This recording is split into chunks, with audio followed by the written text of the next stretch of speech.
دوستو ہمارے چینل پاک ویوز ٹی وی کو سبسکرائب فرمائیں، شیئر فرمائیں اور لائک فرمائیں، شکریہ۔ بسم اللہ الرحمن الرحیم، الحمدللہ رب العالمین والصلاة والسلام علی رسولہ الکریم، اما بعد۔ پاک ویوز ٹی وی محمد منشا، السلام علیکم جناب، کیسے ہیں؟ اس میں ہم بات کرتے ہیں، اس پروگرام میں بات کرتے ہیں کرونا وائرس وبا کے حوالے سے اپڈیٹس، یعنی اس پر کچھ مزید گفتگو۔ اس وقت پاکستان میں ویسے تو یہ ہر لمحے فگرز چینج ہوتی ہیں، لہذا جب بھی ہم بولتے ہیں اس میں ہمیشہ کمی بیشی رہے گی۔ تو بہرحال جو ٹوٹل کیسز ہیں، کنفرمڈ کیسز، وہ 3278، یعنی 3278۔ ان میں سے تقریباً 50 کے قریب سمجھی جاتی ہیں کہ وہ اموات ہوئی ہیں، اور اس میں 260 کے ارد گرد لوگ جو ہیں وہ 257، 58، 60 اتنے ریکور ہو گئے، صحتیاب ہو گئے۔ ان میں سے تقریباً 881 یا 900 کے قریب سندھ میں ہیں، کوئی 1500 کے قریب پنجاب میں ہیں، اسلام آباد کیپٹل ٹیریٹری میں 82، اور گلگت بلتستان میں 200 سے اوپر ہے، 210، 15، اور AJK جو ہے آزاد جموں اینڈ کشمیر 15 اس میں، یعنی پاکستان کے زیر انتظام جو کشمیر ہے، اور خیبر پختونخوا میں 405 اور بلوچستان میں 200 کے قریب ہے۔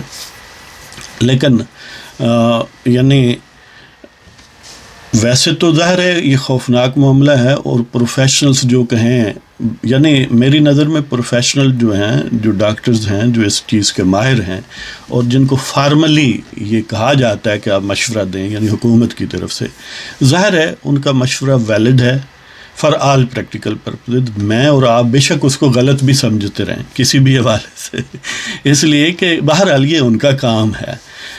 تو یہ بات کہنے کے ساتھ ہی میں یہ عرض کرتا ہوں کہ پوری دنیا میں اگر دیکھیں، ظاہر ہے ترقی یافتہ ممالک بھی اس سے بہت زیادہ متاثر ہیں۔ اس وقت امریکہ سب سے زیادہ ہے، اس کے ساتھ ہی ظاہر ہے اٹلی اور اسپین کی حالت بہت خوفناک ہے۔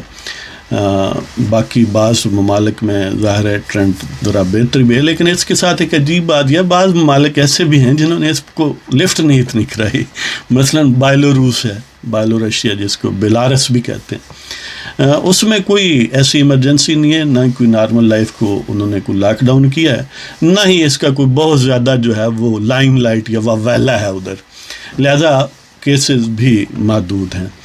اسی طرح نارتھ کوریا کا کہ ہیں صورتحال، ظاہر ہے وہ تو ایک آئرن کرٹن ٹائپ ہے، اس کی اندرونی صورتحال کا کسی کو نہیں پتہ کہ حقیقتاً کیا ہے، لیکن بہرحال وہ بھی کہتے ہیں کہ ہمارے ہاں اس کا کوئی وجود نہیں ہے۔ تو اسی طرح ایک ترکمانستان جو، یعنی سابق سوویت یونین سے جو 15 ممالک بنے، ان میں سے ایک ترکمانستان ہے جو افغانستان کا ہمسایہ ہے، یعنی جو وسطی ایشیا کے ہم مسلم ممالک سمجھتے ہیں ان میں سے ایک ترکمانستان ہے، اور بہت زیادہ آبادی نہیں ہے، دور دور آبادی ہے۔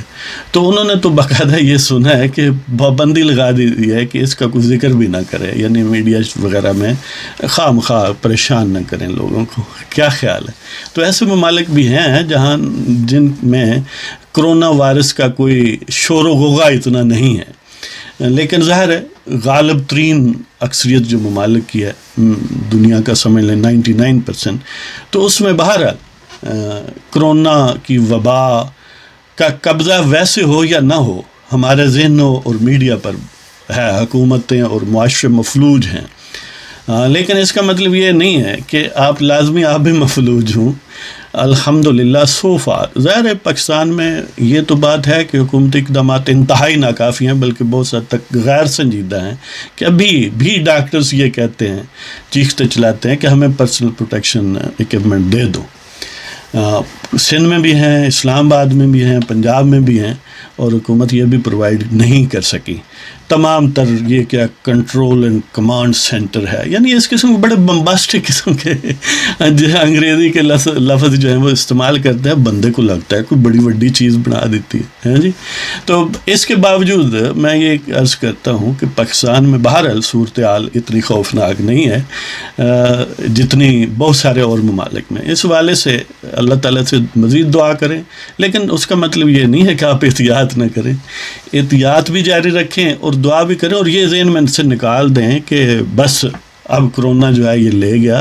اس طرح کے بے شمار اور امراض ہیں. صرف یہی ہے کہ فوکس جس چیز پر آپ کریں گے تو وہ آپ کے ذہن پر چھا جائے گی. مسئلہ یہی ہوا ہے اب کہ کرونا کرونا کرونا، اس دوران لگتا ہے کہ کوئی اور بیماری رہ ہی نہیں گئی جی. حالانکہ جو باقی بیماریاں ایز یوزول تھیں وہ اب بھی ہیں، اس کے ساتھ ان کے ساتھ لوگ فوت بھی ہو رہے ہیں، لیکن انہیں اب کوئی لفٹ نہیں کراتا نا. اگر کسی بندے کو 4 بیماریاں ہیں، ان میں سے 1 کرونا ہے تو 3 پرانی ہیں، تو وہ کہیں گے کہ یہ کرونا نے مارا ہے، حالانکہ وہ مار انہوں نے ہی پہلے دیا ہے جی. 10 خط کہتے ہیں کہ کرونا نے کیے. تو اس حوالے سے تمام تر احتیاط جاری رکھیں، جو بھی حکومتیں اور حکومتوں کے ماہرین کہتے ہیں. اس حوالے سے حکومتوں کے ماہرین سے مراد یہ ہے کہ اس پیشے کے جو ماہرین ہیں حکومتوں میں، تو لیکن اس کے ساتھ یہ ذہنوں پر سوار نہ کریں. یعنی بہت سارے لوگ ہیں انہیں زندگی دوسروں سے زیادہ عزیز ہے. میں نے یہ دیکھا ہے جتنا معاشرے میں کوئی زیادہ خوشحال ہے نا، اتنا زیادہ خوف زدہ ہے جی. حالانکہ ہمارے ممالک میں آپ کو پتہ ہے کہ یہ جو آدھی سے زیادہ آبادی، بلکہ بہت زیادہ آبادی، کم و بیش یعنی کوڑا کرکٹ میں ہی ہم رہتے ہیں. میں اپنے سمیت یہ بات کر رہا ہوں. تو یعنی وہ کرونے تو ادھر بہت ہزاروں لاکھوں کروڑوں اس کرونے کے علاوہ پھر رہے ہیں، پھر بھی دنیا لگی یعنی جی ہی رہی ہے. تو اس والے سے یہ ذہنوں پر سوار نہ کریں. ویسے ایک آپس کی بات ہے، ظاہر ہے ماہرین جو کہتے ہیں وہی ٹھیک ہے، وہی کرنا ہے، لیکن ایک تھوڑا لائٹر ٹون میں نے ماہرین سے یہ بھی سنا ہے کہ یہ منہ، ناک اور آنکھوں سے، یعنی یہ 3 چیزوں سے اندر جا سکتا ہے. لیکن جتنے ماسک میں نے دیکھے ہیں وہ آنکھوں پر کسی نے نہیں چڑھایا ہوا. بہت کم ہوں گے جنہوں نے آنکھوں سمیت ماسک ہے، لیکن زیادہ تر ماسک میں نے یہی دیکھے ہیں کہ ناک اور منہ کے راستے ہی ہیں. وہ میرا ایک دوست جب ہائی اسکول میں پڑھتے تھے، اللہ تعالیٰ سے خوش رکھے، پتہ نہیں کہاں ہے اب، تو وہ تھوڑا مزاحیہ سینس میں نا ریلوے کا ٹریک تھا، وہاں سے گزر رہا تھا سائیکل لے کر. تو ایک خاتون جو ہے وہ شاید اس کو لگ گیا ہوگا یا کیا ہوا، تو اس نے نا نقاب ناک پر تک وہ جس طرح ہے وہ چڑھایا ہوا تھا. تو وہ تھا ذرا بولڈ نا آدمی، تو وہ خاتون کو جب ٹکرا گیا سائیکل تو اس نے کہا کہ تمہیں شرم نہیں آتی؟ تو وہ کہتے ہیں آگے سے، پہلے تو ہم نے سنا تھا کہ شرم آنکھوں میں ہوتی ہے، اب ناک میں ہوتی ہے، ظاہر ہے نہیں مجھے آتی. یعنی اس کا اشارہ یہ تھا کہ تم نے جو نقاب کیا ہوا وہ بھی تمہارا آدھا ہی ہے، اتنی بات نہ ناراض ہوں. یعنی آنکھوں کو بھی پھر ریکور کرنا چاہیے. وہی بات کہ یہ جو سلسلہ ہے نا ماسک کا، میں نے تو یہی سنا ہے ماہرین سے کہ یہ صرف منہ اور ناک سے نہیں، آنکھوں سے بھی جا سکتا ہے. اس لیے لگتا ہے کہ تھوڑا ایک ماسک آنکھوں کے لیے بھی ہو جائے. تو اب اس کے ساتھ ہی اللہ تعالیٰ سے یہ دعا ہے کہ سارے خوش رہیں اور سارے صحت مند ہوں. اللہ تعالیٰ اس مصیبت سے اور باقی بھی ساری مصیبتوں سے ہمیں جلد از جلد نجات دے اور معاف کر دے. تو اس کے ساتھ ہی آپ کی اجازت چاہتا ہوں. خدا حافظ.